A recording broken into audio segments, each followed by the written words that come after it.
গতকাল রাত্রেবেলা ঠিক একদম আমি মানে বাড়িতে আসবো তার আধা ঘন্টা আগে ঠিক ওরকম ওই বাহারুল্লাহ, রিন্টু এদের নেতৃত্বে এবং আরও অনেকেই ছিল, তাদের পুরো সিসি ক্যামেরা ফুটেজে বোঝা যাচ্ছে। ফের আমি আজকের কমপ্লেন করেছি, এখন দেখি দল এবং প্রশাসন এদের এগেনস্টে কী নেয়।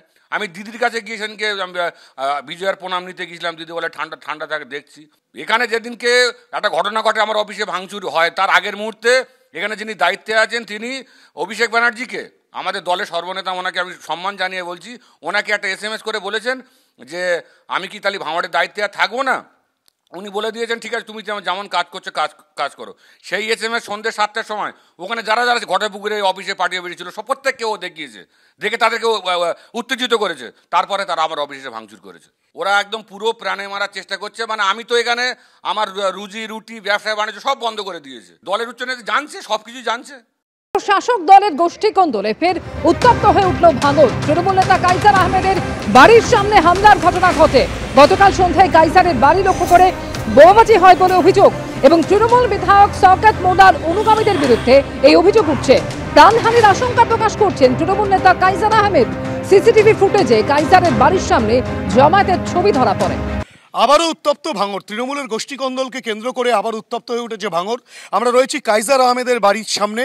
তৃণমূল নেতা কাইসার আহমেদ তিনি যেটা স্পষ্টত অভিযোগ করছেন যে গত শনিবার ঘটকপুকুরে তার অফিসে যেমন ভাঙচুর চালায় তৃণমূলের একদল দুষ্কৃতী, তার পাশাপাশি আবারও গতকাল রাত 8টা থেকে 8:30 নাগাদ একদল দুষ্কৃতী আসে।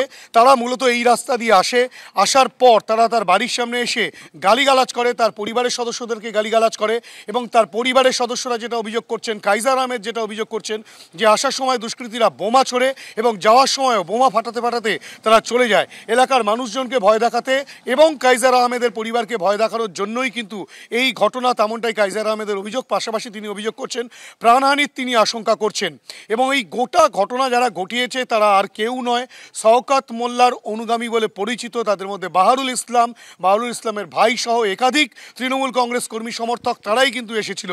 অর্থাৎ তৃণমূলের গোষ্ঠীকন্দলকে কেন্দ্র করে আবারও উত্তপ্ত হয়ে উঠছে ভাঙড় এবং সেই অভিযোগই করছেন তৃণমূলের আরেক নেতা কাইসার আহমেদ। ক্যামেরা উজ্জ্বল ঘোষের সঙ্গে হিন্দল দে, এবিপি আনন্দ, ভাঙড়। দেখুন, প্রথম বলি যে অভিযোগ যেটা হয়েছে নিশ্চিতভাবে পুলিশ সেটা তদন্ত করছে। দ্বিতীয় বিষয় হলো ভাঙড়ের কালচারটা হলো এইটা যে ভোট আসলেই কিছু মানুষ বাজার গরম করার জন্য নেমে পড়ে।